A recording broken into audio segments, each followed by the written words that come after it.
So guys, gagawa tayo ngayon ng masarap na ulam ngayon. So ito na yung mga ano natin, mga ingredients natin. Ito na yung patula. Ito yung siling haba. Ito yung siling labuyo. Ito yung chicken cubes. Tapos ito naman ang sutangon, bawang, sibuyas, luya, paminta, cooking oil, saka asin. Tapos ito yung manok. So simulan natin kagad. So guys, huwag kayong kukurap. Lalagay na natin yung bawang. Nandiyan natin.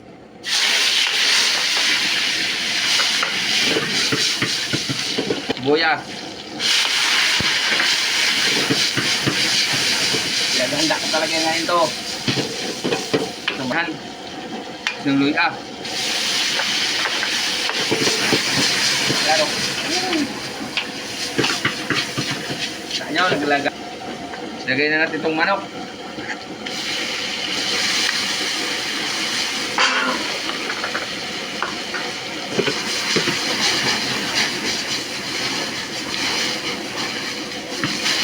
Yan, tayo. Saya. Lalagyan na natin ang asin yan.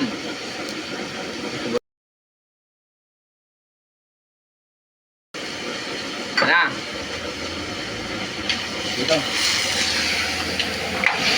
Yan, maglaro muna tayo ng konti. Oo. Biga. So guys, tapos na natin itong gigisahin guys. Oo. Yan, maganyan muna tayo. Oo, ha? Natin ang chicken cubes ito ilagay natin. Tapos itong sili, ilagay na natin itong sili. Lalagyan na natin ito ng sabaw. Ito.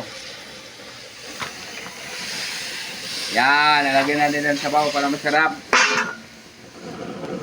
So guys, kulong-kulo na ito. O, lagyan na natin patis, pampinising na to.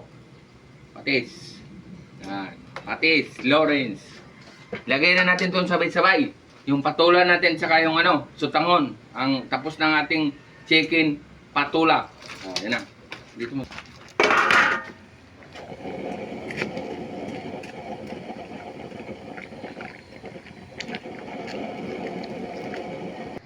So guys, tapos na. Tapos na ang ating chicken patula. Tingnan mo naman, ito yung pinakamasarap sa mainit na, ay sa kagaya ngayon malamig na panahon. Yan o, sarap o. Guys, yan na, kakain na tayo. So guys, kakainin na natin to. Ang luto natin, sarap po. Tapos bahaw yung kanin natin.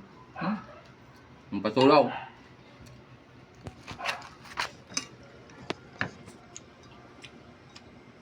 Ang sarap.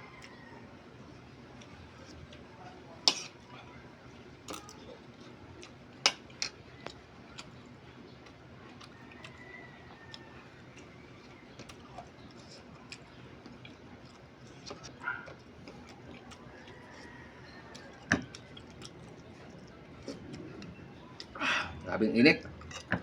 Tula. Sarap ng kombinasyon ng chicken sa patula. Tapos sutangon. I-try niyo yung gawin ito. Gamot sa high blood. Patula.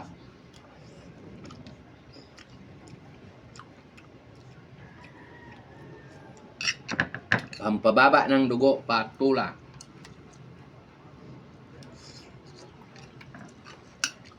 Grabing init.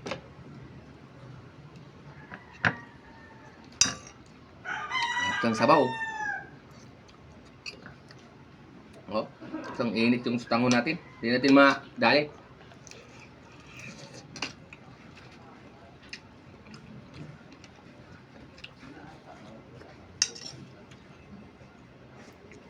Sarap ng sabaw, guys.